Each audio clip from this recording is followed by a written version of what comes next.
Hi guys, and welcome back to your next music lesson. Now today we're going to be talking a little more about music theory, but before we start today's lesson there is something I wanted to share with you, and you may or may not already be aware of this, but that is that when you decided you wanted to be a musician or you signed up to study music, essentially what you just signed up for is learning a whole new language.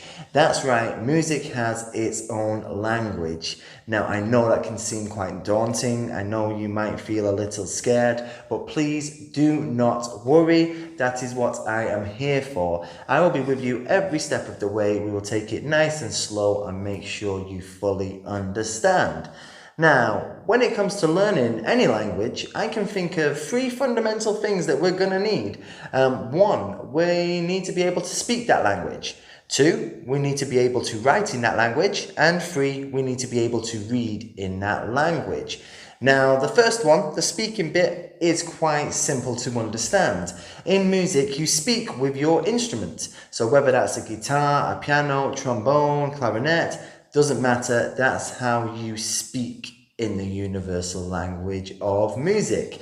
Now, when it comes to actually reading and writing music, that's when it changes quite a lot. And I can't think of any better place to start than this. Now, this is called a staff or a stave. And the best way for me to explain what it is essentially it's a piece of paper. Now, what I mean when I say that is, imagine you are handwriting a story in your English class. You have the pen ready, but you need the paper in order to create that masterpiece. That's all that is. That is the framework for you to write your next piece of music. Now, you may see at the beginning we have these two big cymbals. This one is called the treble clef, and this one is called the bass clef.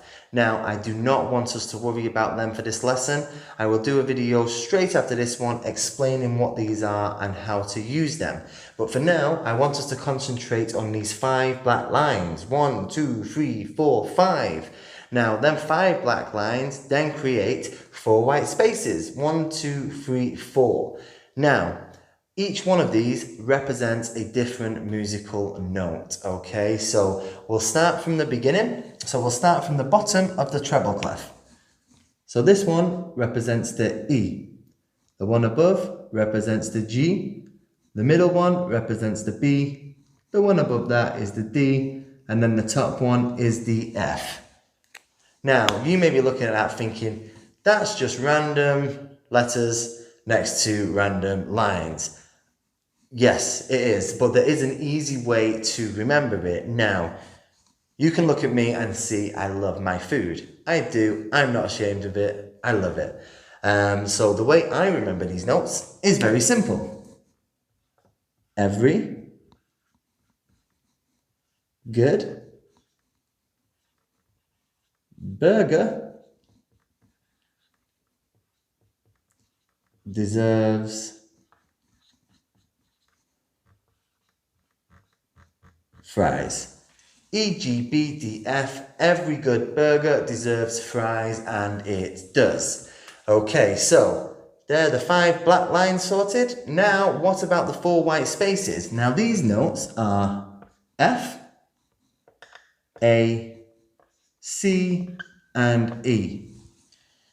Now, can you think of a good way to remember those notes? I'll give you a second. Face. Face. Easy way to remember it. So every good burger deserves fries, and then face. Okay, so that is it for the treble clef, and we will move straight onto the bass clef because this does change again.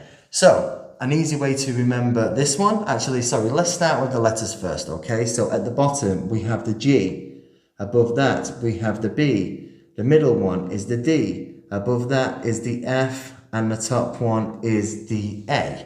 Now, an easy way to remember this one is green birds don't fly away. Green birds don't fly away, GBDFA. Now, I don't know how true that is. Doesn't affect me in any way. Do green birds fly away? If they do, let me know, okay? But that is how I was taught, so that's how I'm going to teach you.